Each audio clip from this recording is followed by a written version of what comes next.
We answer viewer questions on the Tesla Model 3, give you our first impressions of the Nissan Leaf, and what we know about the GMC Sierra. Next on Talking Cars.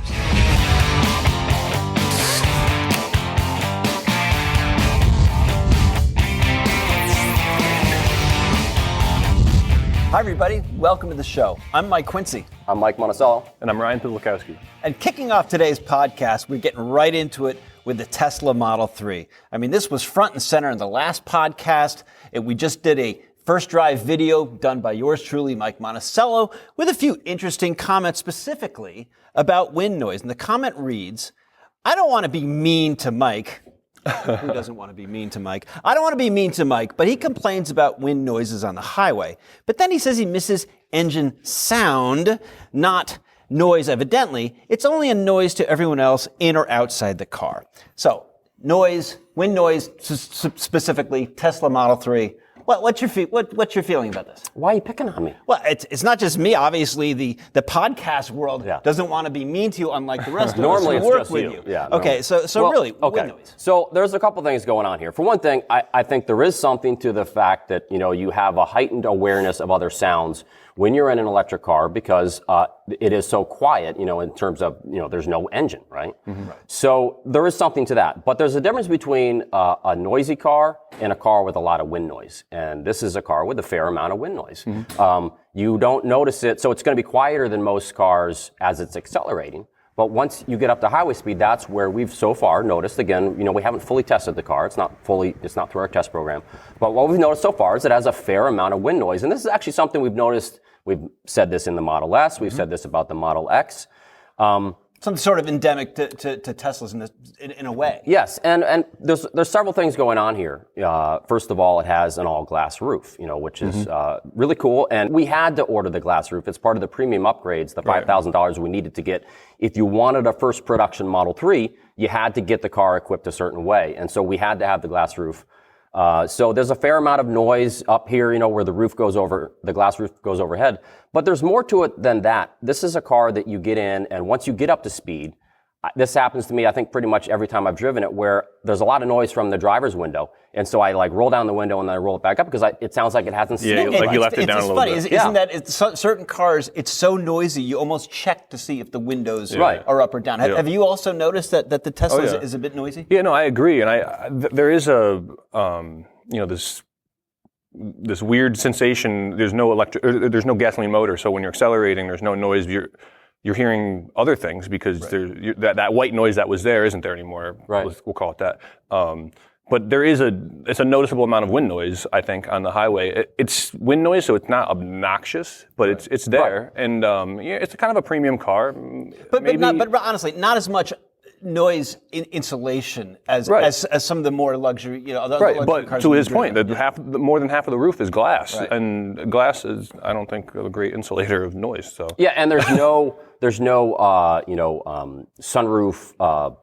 Right. What do you call those? The shade. There's no shade that you can have to cover up the roof. Even that's how you get rid of of some noise on cars with sunroofs, especially one with a huge roof like that. They've chosen not to do that. Mm-hmm. So if it was there, if you could close that, shade, you'd probably have less noise as well. So and just jumping over to other comments on the Model 3, we got some comments that were not necessarily curious, but it kind of begs a good question regarding break-in miles. The comments read, why would you need break-in miles in an electric powertrain? And break-in miles, really? Do you know you do know this is an electric car, right? But we get new test cars to the track, and what do we do for all of them? Well, that's a good point. But almost more important than breaking in an internal combustion engine, which most cars have, is for our testing is getting the brakes, the tires, and suspension broken in.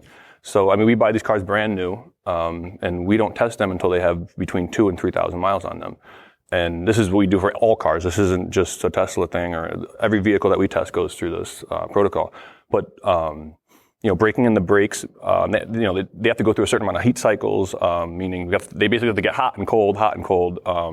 That prepares them for their job. Right, you don't want to take essentially green brakes and do a full pressurized because we're getting the car ready for Joey to do his brake testing. Absolutely. Right. And even with the brakes, obviously your tires, brand new tires have a mold release compound, other chemicals on them from when they are come out of the mold when they make these tires. So getting that stuff off, we do the tire testing before we even test any of those tires. We drive a couple hundred miles on all these tires to get that off, and the suspension too.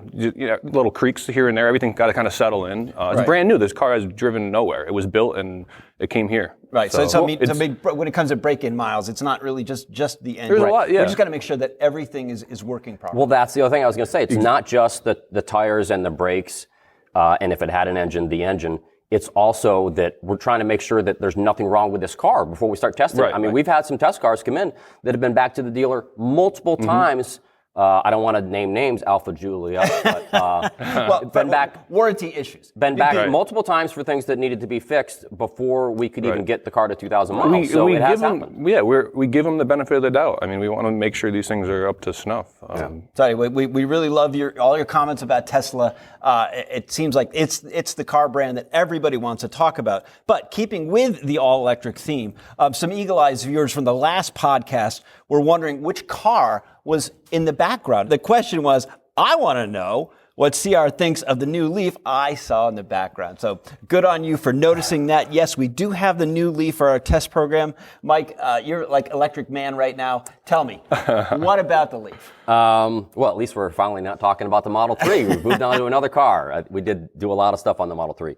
But so the Leaf is, it's the next generation of this car that really was, the first mass-produced electric car for the public from a big manufacturer back in 2011.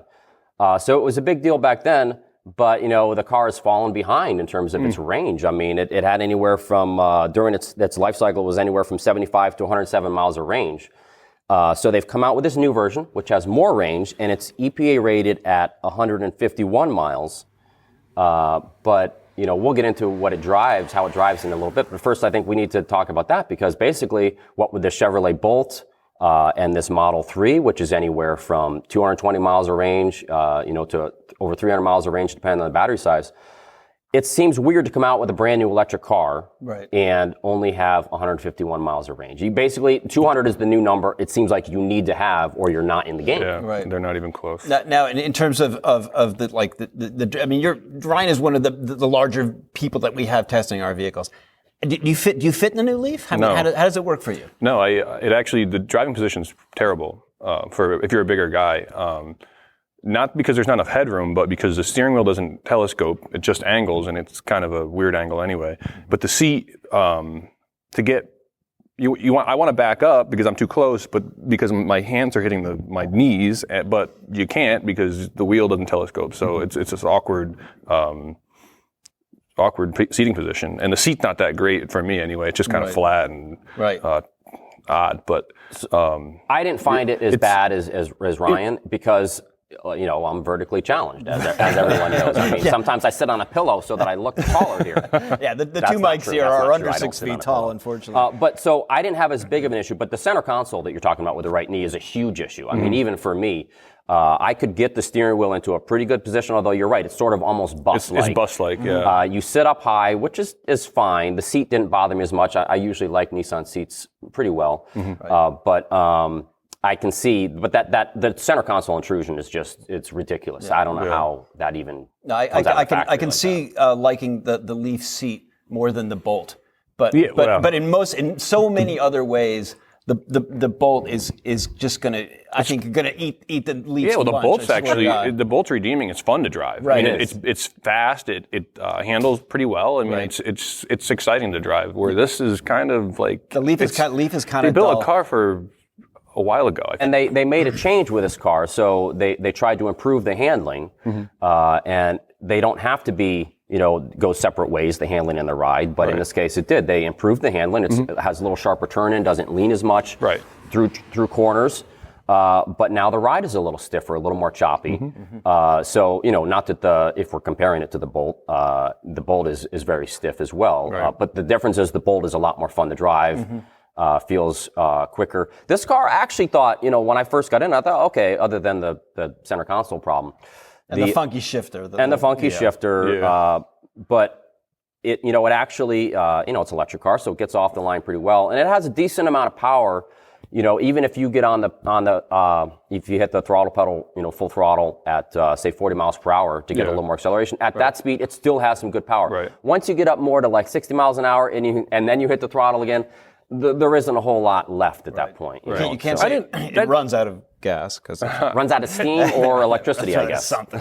The acceleration didn't bother me because I get in that car and I'm not looking for that. It's an electric car. I mean, we've been spoiled. The Teslas are fast. The Bolt's quick. But I think that's what surprises about the Bolt, because I wasn't. Yeah, that was a either. surprise. Yeah. Oh, but what we should say though about this Leaf though is, so this has a 40 kilowatt battery right now for 2019. I think because they didn't maybe know the Bolt was coming out, they didn't know how good it was going to be or how long its range was going to be. Nissan has already said that they're coming out with a 60 kilowatt battery for 2019, which they're promising 200 miles of range. Yeah. So they've already realized that they have to change the car somewhat. Right. But it begs the question: why doesn't the manufacturer do it right the Right. first time? But even 200, you're still kind of behind. Like this is it's just the bars just keep going. It's just going to keep going up, and they're.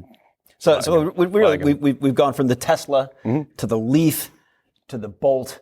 But really, we want to know what you think. I mean, send us a 30-second video. Click on the link on the show notes, and let us know which one you'd buy, and any other automotive questions, for example. That's a nice little segue, right?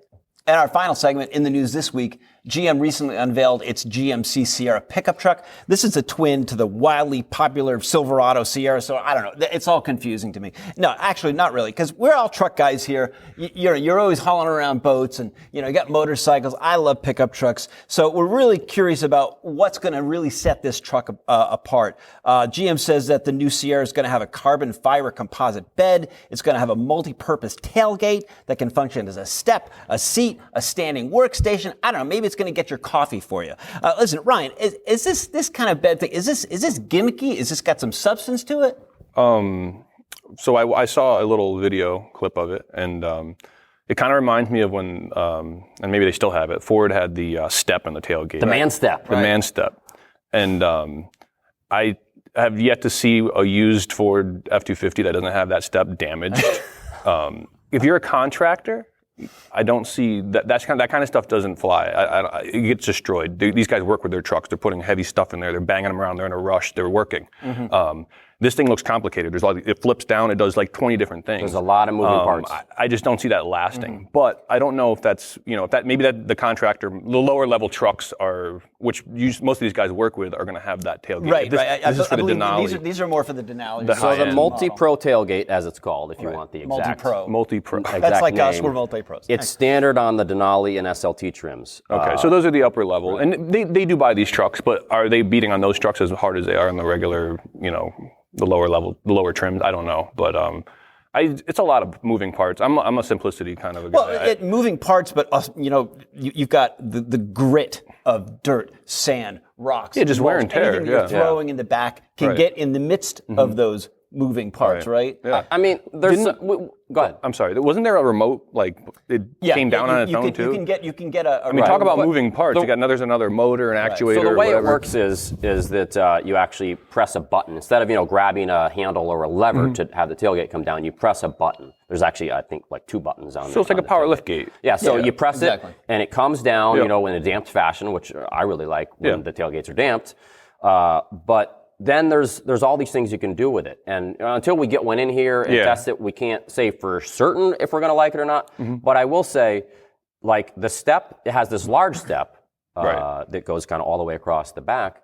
But even that's a multi-step process to put that step down. And sometimes I just hop up into the jump up there. Yeah. You can also have the tailgate, you fold it down or bring it down, and then you can fold it down again so that you can get in closer. I can see that being somewhat useful to grab something without having to reach way over the tailgate. Right. But I'm just not sure about that I need all this on my truck. Because I'll say one of the most genius inventions was GM's bumper step. Just those little steps. Simple. And it's because they're easy. There's a hole. It's not even a real hand grab. It's a hole on the top of the bed, right? Yeah. And a simple step right here. you're in like that. I mean, it's almost like, how did they not think of this earlier years ago? It's clearly simple, and you don't need to put anything down like Ford's thing or this one to have that step. You're up and in. So I don't know, but again, we got to get the thing in. Play with it. So we're going to see if GM is stepping up their game. So anyway, the new Sierra is going to have the 5.3 and 6.2 liter V8, 6-cylinder diesel is going to be available. It's going to have an optional head-up display. They say, GM says, they're going to be using much more aluminum in the new model, taking about 360 pounds out of it.